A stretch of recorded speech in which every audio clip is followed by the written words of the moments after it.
Our latest mission was to transform our cruise ship cabin into a modern home at sea. On the surface, the objective seems simple.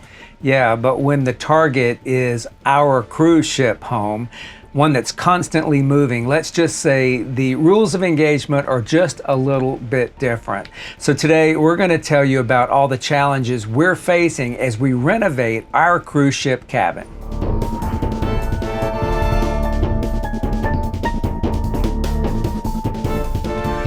We've been living in this space for a while now, and the plan has always been to truly make it our own. After all, we're not on vacation, we actually live here. So we wanted to create a space that was comfortable and functional, and just a personal space where after a long day at port, we could come here and unwind, or just spend a day just being together. And we clearly were not alone in envisioning this space. We asked you for your input, and we had such an overwhelming response. Hundreds and hundreds and hundreds of you gave us all of these great ideas. And it gave us such inspiration, you know. We took all that, and we took all our ideas, and we put it together, and we thought we had a plan. We thought we had it all figured out. But renovating a cruise home that travels across oceans isn't the same as renovating a house that's on land.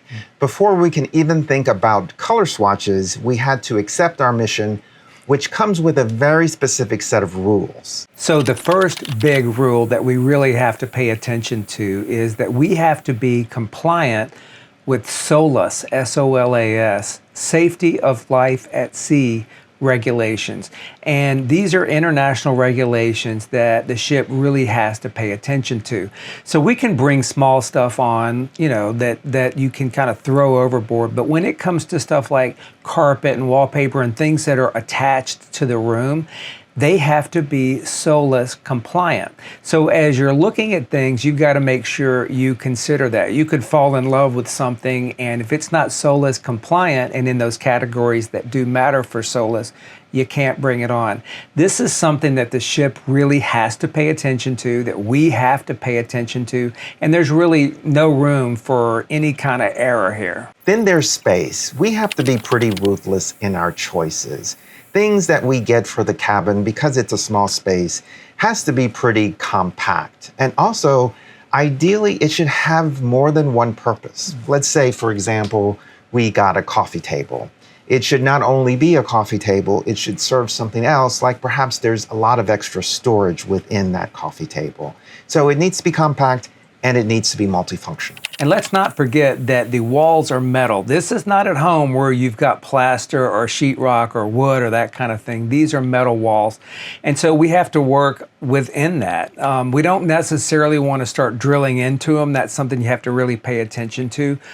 We have determined that magnets are definitely your friends. So magnets work really well on this. Adhesives, not so much. So things like Velcro and tape. We've had some difficulty with that. In fact, one night we had a painting fall on our head that we had secured with Velcro, and it was not about the weight, but it was just the movement and the metal walls and that kind of thing. It just did not work.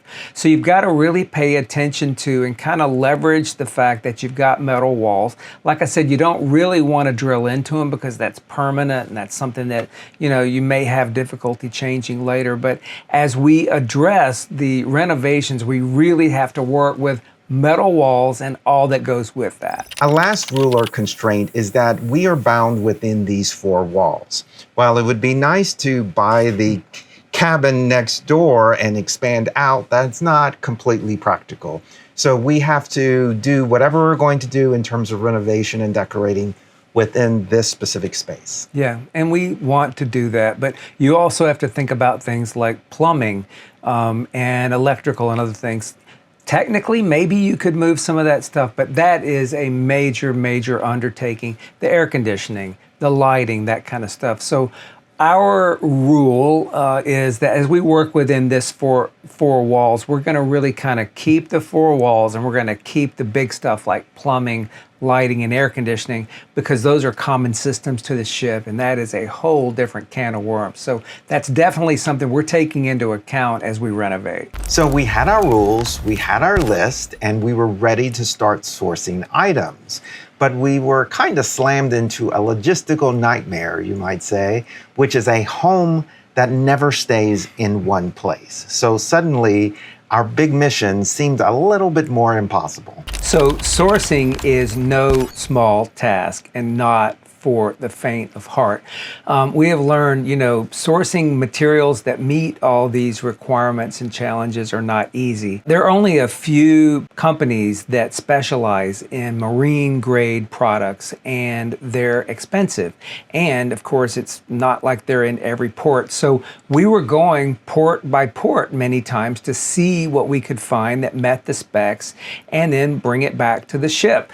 And we've had our challenges with that. We've had our successes with that, but one of the funny ones was we were in Vancouver, and we were actually like doing an Olympic run to get to this store that we had discovered before they closed. We actually found a couple of items, and then we had to turn around and do another Olympic run back to the ship because it was time to go and they were pulling up the gangway. So sourcing is definitely a challenge and something that is not as easy as you think it would be. And that creates a domino effect of problems. So for example, let's say that we find the perfect rug in Buenos Aires, and then we want to get a kind of matching curtain or something, at least within the same style.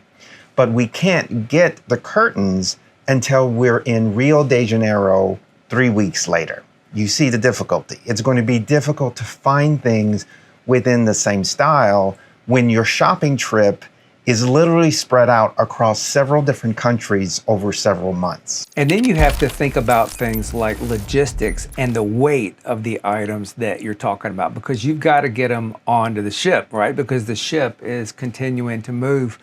As an example, we found a rug that we liked in Vancouver, and we bought it. Then we had to figure out how to get it onto the ship. So you can imagine you're in downtown Vancouver and you bought a 6x9 rug, which is not exactly light, and you've got to get it across town back to the port, through port security. You should have seen those port agents' faces in port security. They were like, what are you doing? We've never seen this before. Yeah. So you got to get it through there. Then you got to get it up the gangway into the room and that kind of thing. So those are examples. So one of the things that you really do have to pay attention to, because it's not like the ship's going to be waiting on it. You got to get it back on the ship while the getting is good. So you have to pay attention to things like weight and logistics. And then there's the I forgot one thing nightmare. And that's anticipating every piece of equipment and tool that you're going to need for your little project. So for example, imagine that you find a piece of art in some great port somewhere, and you take it back to your cabin and you want to hang it on the wall. But then you realize, oh, I forgot the mounting bracket or the Allen wrench or whatever it is I need to assemble the mounting bracket to the wall. Yeah. That's the kind of thing you're faced with, because you may not be able to get that extra piece of equipment until a port that's several weeks away from your current position. Yeah, and who wants to spend your port time looking for an Allen wrench or whatever it is? So it's got a very unique kind of set of challenges that go with it. The other thing is we can't have a lot of tools on the ship. We have to actually use sometimes, the staff here that can be allowed to have certain tools. So, yeah, there's actually a rule that your screwdrivers can only be a very specific length. Very short, yeah. So there is just a lot of stuff you don't think about on a ship. And of course, we're figuring it out as we go along, but definitely challenges in the mix. And then of course, there's the digital versus the reality gap. I mean, we've all been here. You see something online and it looks exactly like what you need. And then of course, it may or may not be that in real life. We're definitely dealing with that as we shop and source things from online. They look great sometimes until you get them here. And the online world isn't exactly a savior when it comes to returns either, at least not for us. We've all had the experience where we saw something online and it just looked perfect when it comes to the color. But then you get it and you realize, oh, it's not exactly that shade of red that I was hoping it was. And you can't exactly return it when you live the way we do, because by the time you realize that it's wrong, you're literally like hundreds of miles away or like 2 or 3 countries away. Yeah, take Wrangell, Alaska, for example, where we just were. It's not exactly an Amazon distribution hub, but it is gorgeous and really quaint and fun. Take a look.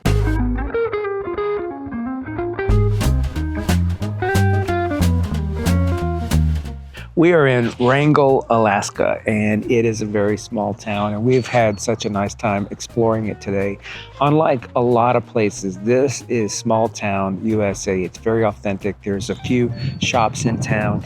Nothing looked like it was made overseas. It all looked authentic, and a lot of businesses just serving the people who live here. Grocery stores, hardware stores, bars, and gift shops, and that kind of stuff. So we've had a really good time exploring it in this great setting. It's about 60 degrees Fahrenheit, so it's very comfortable. And right now we're at Chief Shake's log house, which is where they have a lot of the traditions that they celebrate here.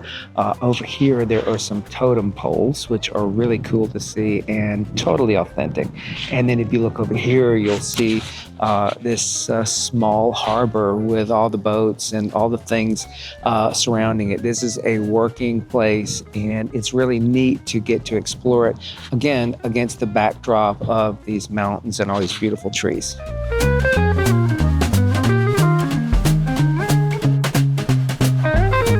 A lot of you ask how we manage walking for hours in every port. Honestly, it's our Hoka Bondi shoes. They're great for all-day comfort on our feet.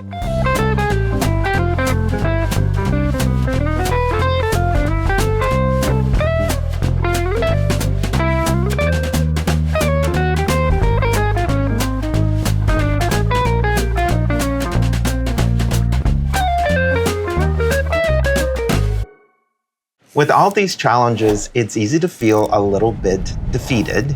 Our grand vision for change has kind of clashed a little bit against real life rules and regulations, sure, which all make total sense, of course. Mm-hmm. We are still committed, though, to some level of change. We just have to do it really smartly, and we've had to rethink things just a bit. We have to stop thinking like land-based homeowners, right? Yep. And start thinking like long-term residents at sea. Right. And our first big shift was to start looking inward instead of outward in terms of sourcing stuff. So of course it's easy to go out and find stuff in the outside world, but we've got all the challenges and the compliance and the logistics and all that stuff that we talked about earlier. So we thought, well, instead of looking out there, can we look here on the ship and just see what's available that might work for us? And as an example, we were having a tough time finding carpet and making sure it was compliant, and then making sure that the color that it looked on the screen was exactly what would come back. And then of course that was a lot easier than the logistics, actually getting it here, and it was pretty expensive. So with all of those challenges and not knowing if we could ever even get it here, if we found it, we started saying, okay, what's on the ship that maybe we could use? And we found that there is some leftover carpet that the ship had from some other renovations. So that could be an opportunity. It may not be exactly what we would have chosen, but it's here, it's compliant, and that goes a long way when you're on a ship and trying to get carpet done. So that's an example of one of the big shifts that we had to make immediately. Second, we're not alone on this mission. There's actually an interior designer who lives on the Odyssey right here on the ship. So we're going to try to work with him if we can, because he's developed this network of marine suppliers who could help us source some of the SOLAS approved materials, which would be fantastic. For example, he might be able to help us get some blinds that are compliant, which would have been next to impossible for us to source on our own. We're also able to use kind of traditional online shopping for some of the items we need. because Villa Vie actually accepts packages for us and then consolidates them and gets them to the ship for us. So, for example, our medicine cabinets, we ordered some mirrored medicine cabinets for our bathroom, and we got them approved and through that process, and we had them shipped to the company headquarters. They shipped it over in a container of stuff that was coming for all the residents, and we received them in the last unboxing video, I do believe. Yeah, and of course we've already had those installed. So we do have the ability to kind of traditionally online shop and do it that way. Now it takes a long time compared to some of the other options, are clearly different from what you do at home, but it works, and that is something we're able to do when we can as well. Along those lines, we've been able to do something that we haven't been able to do before. Because the Odyssey has been in US ports a lot lately, we've been able to shop online on Amazon and then have the packages delivered to Amazon lockers and Amazon pickup points. That's something we weren't able to do, at least easily, in places like South America, but we can do that here. So recently we've ordered a few things online, and then we were able to pick them up at ports along the US. And finally, for the big renovations, the custom stuff, the large projects that really need more than what we've talked about, we've decided and we've accepted that we have to and should play the long game. The ship is scheduled to be in what they call Drydock at the end of next year, where the ship goes out of service for us for a while. We go off and do things on land, and a mass number of people, carpenters and other technical people, come on board and they do major work on the ship. That will be the opportunity for us to more easily and more effectively and clearly, more compliantly, get the right kind of stuff done that requires more than we can do before then. Psychologically, we've really had to let go of the notion of instant gratification. Yeah. This isn't like a quick makeover. It's a slow, deliberate process of making a home, which takes time. We've had to learn that the journey that we're taking throughout this process is part of the story, and it's a good part of it. And we need to enjoy it. This has been like a masterclass in compliance and logistics and long-term planning. You just kind of have to know that that is what you're dealing with here, and enjoy that process, because that's the way it is.